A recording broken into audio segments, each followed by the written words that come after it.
Orang yang jatuh cinta sama dunia itu akan terbaca dan tercermin bagaimana ketika dia itu menjalani aktivitas siang dan malamnya. Kalau siang, dia itu memiliki sifat sebagaimana singa. Singa itu lihat ikhwan, singa itu tajam kalau melihat buruan, itu kan singa. Maka orang yang jatuh cinta kepada dunia itu kalau pagi, duha, siang, sore, maka dia itu kekuatannya ekstra. Powernya itu luar biasa, tidak ada mati-matinya. Kalau batu baterai, alkalin dia. Terus dari utara lompat ke selatan, dari selatan lompat ke timur, dari timur lompat dia ke barat, terus diputar-putar itu. Tapi tepat ketika malam dia menjadi bangkai. Dia akhirnya jadi bangkai ketika malam, tidak pernah tahajud, tidak pernah qiyamul lail. Disebabkan keletihan dia di waktu pagi dan di waktu siang. Karena dia tidak sadar bahwasanya Allah turun langit ke sepertiga malam. Dia tidak pernah bangun dan tidak pernah punya semangat untuk bangun. Ratusan malam dilewati tidak pernah bermunajat kepada Allah. Tidak ada penyesalan ketika bangun di pagi hari. Tapi ketika ada satu proyek, satu kesempatan, gemericik harta, kok terlewatkan, penyesalannya terbawa sampai 3 tahun pun tidak hilang-hilang.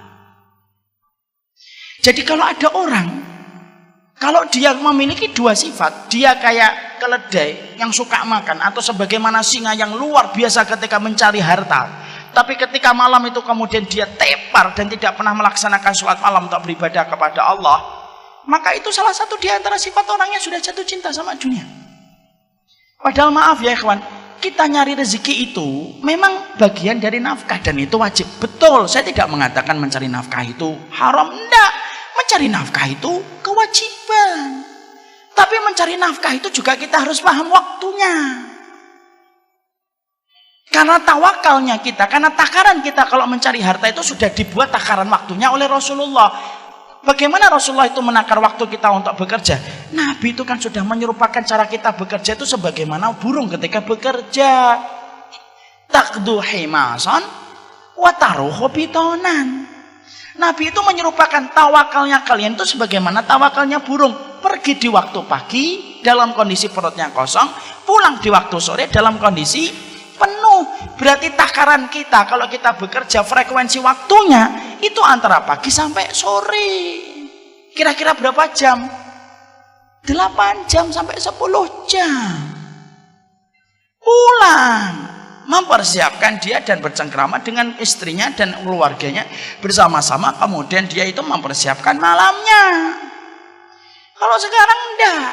Banyak orang yang selalu mengatakan saya mencari nafkah, berangkatnya sebelum subuh, pulang-pulang tengah malam.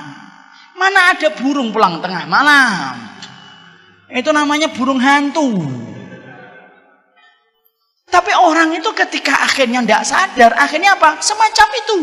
Dan dia itu selalu membela diri ketika dia selalu mengatakan bahwasanya ini merupakan bagian dari cara dia mencari nafkah. Maaf ikhwan, semua itu ada takarannya. Antum kalau semangat sholat maghrib, lalu antum tambahi dari 3 menjadi 5, walaupun khusyuk, tidak akan diterima dan tidak akan dicatat malaikat raqib. Kenapa ini mati ini? Mari kita akhiri kajian kita pada maka kalau nambahi sesuatu pada sesuatu yang tidak ada takarannya itu tidak boleh. Kalau sholat kita aja tidak boleh berlebihan, apalagi urusan ketika mencari nafkah. Akhirnya orang atas nama mencari nafkah habis waktunya untuk mencari duit. Senin sampai Jumat kerja, Sabtu Ahad ngurusin hobi. Senin sampai Jumat kerja lagi, Sabtu dan Ahad ngurusin hobi. Malam tidak pernah bangun untuk bermunajat kepada Allah. Takaran waktunya rusak karena dia tidak menyesuaikan dengan takaran waktu yang disampaikan oleh Rasulullah.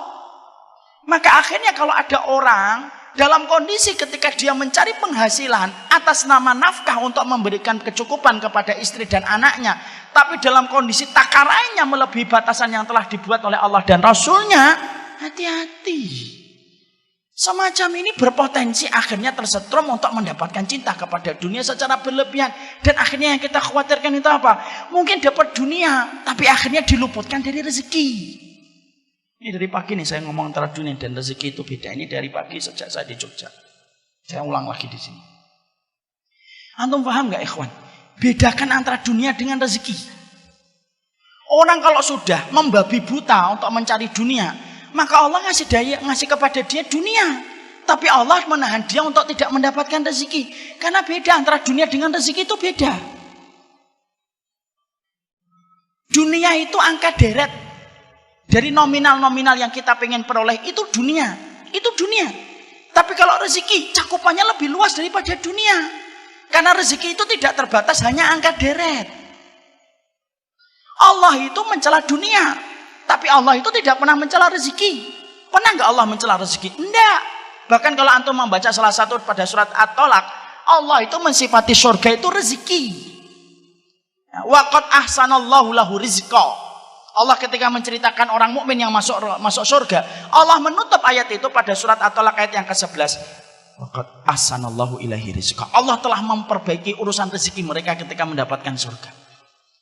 Allah itu tidak pernah mencela rezeki, tapi Allah mencela dunia. Makanya maaf ya, sampai orang ketika dibenamkan di dalam neraka pun Allah masih hinakan dia dengan dunianya yang dulu mereka peroleh. Wa yauma yu'radul ladzina kafaru 'alan nari adhabtum thayyibatikum fi hayatikumud dunya wastamta'tum biha. Mana dunia yang dulu kalian banggakan, yang menjadikan kalian menolak setiap ayat-ayat yang aku sampaikan. Rasulullah itu tidak pernah minta dunia, tapi Rasulullah itu minta rezeki. Pernah nggak kita mendapati Rasulullah minta dunia? Enggak. Tapi Rasulullah itu minta rezeki. Makanya tidak ada zikir yang tidak pernah ditinggalkan Nabi kalau habis sholat subuh kecuali rezeki, kecuali zikirnya apa? Allahumma inni as'aluka ilman nafi'an wa rizqan thayyiban. Rezeki. Makanya kalau orang sampai nabrak takaran yang sudah dibuat sama Allah, mungkin dia puas karena mendapatkan apa yang dia mau, terus-terusan dia nyari duit itu. Mungkin menggenggam dunia, tapi dia mungkin tidak menggenggam rezeki. Kenapa? Dia tidak pernah ketemu Allah kok pada sepertiga malam, karena dia menjadi bangkai di tengah kegelapan malam. Dan kalau orang itu cuma dapat dunia, maaf, sifatnya dunia itu tidak pernah mencukupkan. Makanya kalau mendapatkan rezeki, ada orang yang mendapatkan 3 juta tapi cukup.